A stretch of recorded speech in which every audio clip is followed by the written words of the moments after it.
Oh yeah, know what that means. More stuff. Alright, more stuff. Got our steering shaft kit. Okay, open this guy up. Some shafts. What do we got here?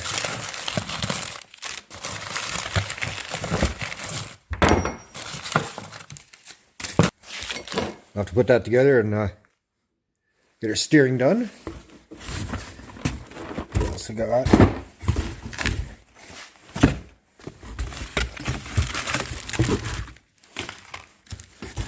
Yeet!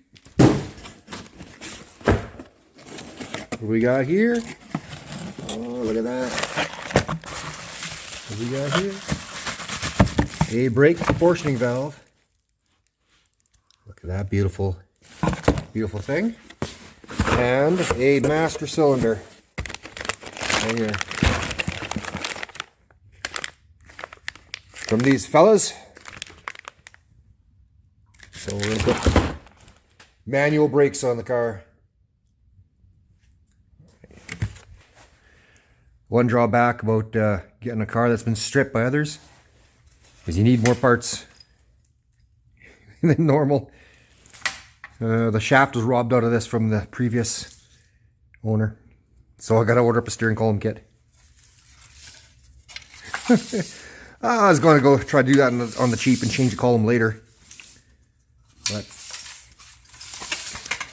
no bueno. So we got to get a steering column for it as well. I was just going to run the stock column for now. Put an aftermarket one in later. Like everything else about this car, there's nothing in the car. She was really stripped when we got her, which is good and bad at the same time. It's good because it's forcing us to buy good stuff, and it's bad because it's forcing us to buy good stuff. But no steering today. I was going to put a light steering column in it eventually, but I thought that I could get away with a stalker for now, because I only have a year left to finish this car. Got a drag and drive event coming up. I'm missing out this year. I missed out last year. Missing out on stuff. So it's time we get her done. Seeing how this was a manual brake car before, I'm just going to reuse the mounting bracket. 7/8 master cylinder. Where is it? 7/8. I'm just going to reuse the factory mounting bracket. So hopefully that works out. The theory is, if you research this stuff, they say you have to move up 1.5 inches on your position. Well, if you go to the pedal assembly, hold on. I move up 1.5 inches, or 1.25 inches, 1.5 inches, whatever they say. In my position, I wind up at the pivot point. So I think the information I'm getting is people going from a power brake setup to a manual brake setup. I have a manual brake lever, and I'm sure that pivot point is at a different spot. So I'm going to go ahead and recycle this bracket. I'll clean her all up, get off the old grungy, you know, and then I got to enlarge the hole. Looks like this is a bigger diameter. Probably find it right now, actually. Hold on. Yeah, it's a bigger diameter. This shoulder here. Didn't even check the bolts. Don't know if it's going to work out. Hold on. Well, looks like it's going to line up there. But yeah, I'm going to have to enlarge that a bit. So this is the factory manual brake bracket.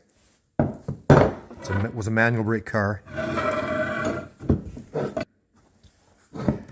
Yeah, I went with the natural finish to save the $60 over the powder coated finish. Hey, I'm trying to build a whole car here. Save $1 here and $1 there. I'm good with that. I'm gonna clean this up and open up this hole. mount this up. Then I got to come up with obviously a setup. But I'll get there when I get there. Didn't take very much filing to get this thing where she needed to be. Just a little bit.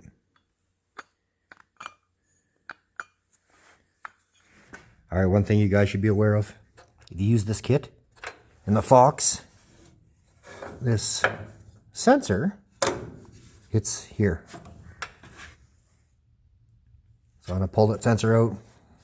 I'll probably delete it. But I can't put the bottom bolt on because this hits the strut tower. So I'll pull that out and then we'll go from there. Yeah, the pressure switch is just a simple pipe thread. That works pretty good. That one line clears just fine. I might put a little ding in there to, make it clear a bit more, but not too bad. The kit with the proportioning valve mounted underneath might be more appropriate for the Fox. But so far, yeah, looks pretty good to me. It'll work. Mind you, that's mounted on the OEM bracket, the factory bracket. I don't know if you get it closer to the firewall or not. There we go. The tubing that comes across here is going to go bloop and then go straight. I figured I'll have a 20-inch. I figure I have a 20-inch space to allow my curvature. I want an 1.5 inch drop. So half of 20 is 10. So if we go 10, 1.5 inch, I know this angle is 90. So I'll need to know this angle and this angle so I could bend this piece. If I go 2 times this angle, I'll just do it. I'm just rambling right now. So I think I figured out my bender problems. This is like round whatever. I still have the shim in there and marked my tubing at every inch mark just to learn and grow.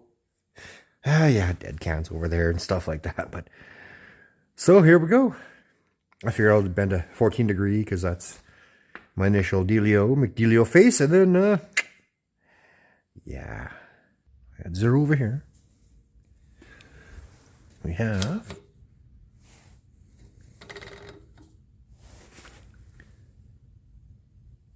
$10.2 degrees. I kind of want to go a little bit more. Okay. So let's see if we could do a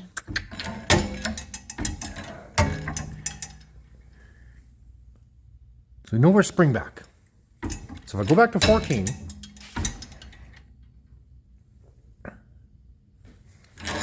if I get her back to 14, I'm actually feeling the, oh, now we're starting to bend.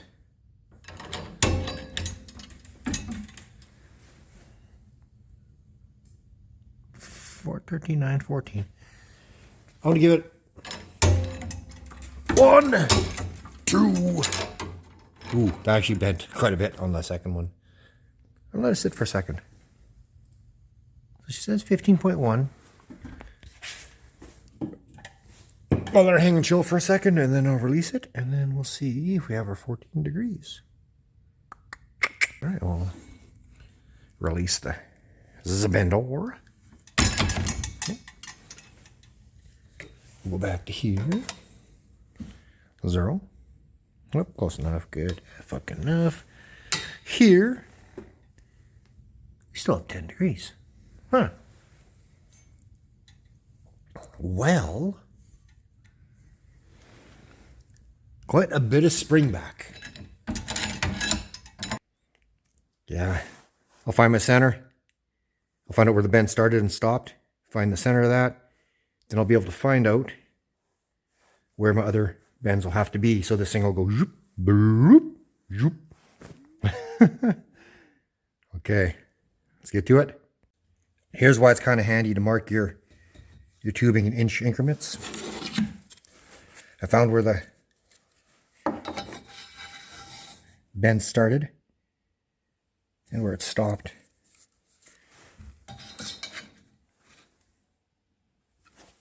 There's where the bend started. There's where it stopped. I have my center. So now I could count where I want to put the next bend to bend her down. I can make it equal on both sides. 0.83.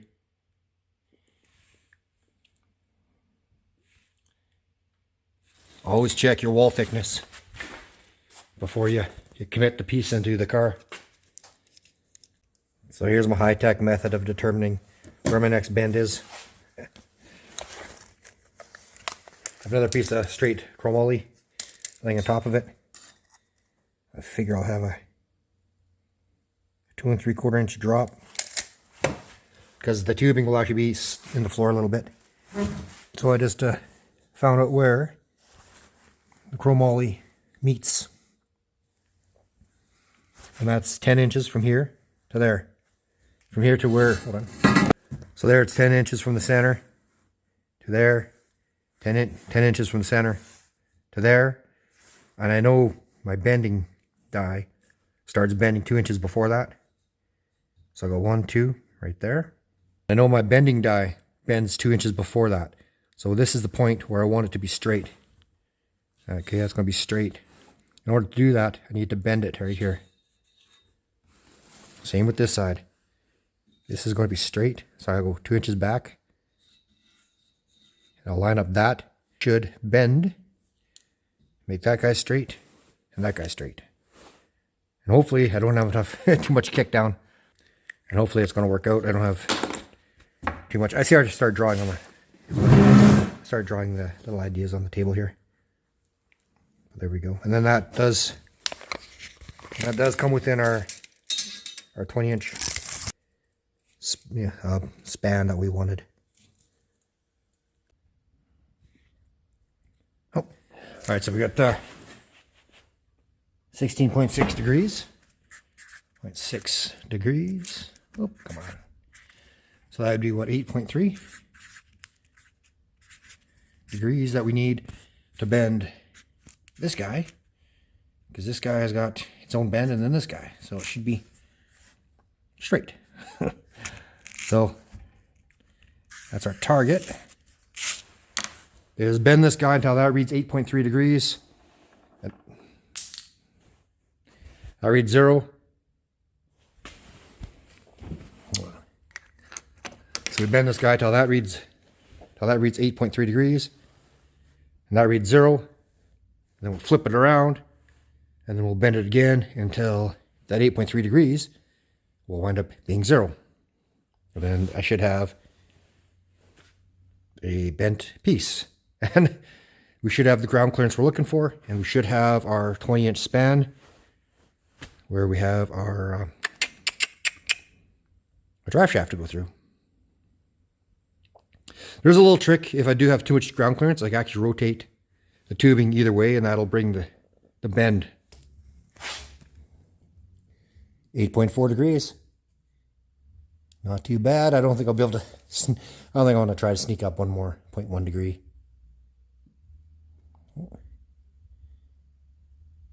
Okay. That's 0. So I have a going on now. So I'll flip it back around, and now since I'll flip her back around, and I know my center point, and I know how many inches back, I position it on the die. I know exactly what this side is doing. I'll just duplicate this side.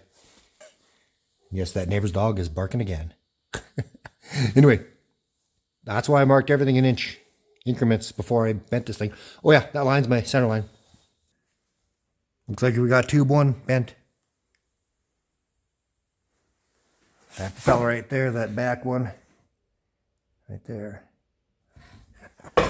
So that worked out pretty good, actually. Yeah, ignore the battery charger over there. My truck was dead. I had to give her a bit of boosting. All right, we're underway. Tube 1 is done, at least the bend part. I have more chromoly coming. That's That was that bend that rippled up. Our second attempt. That's still lots of tubing left over to do. Those bars there, so it's still lots of tubing left over, so there's progress being made, but no progress being made. Oh well. Yeah, I know. And yeah, I know. Well, there we go. Cool.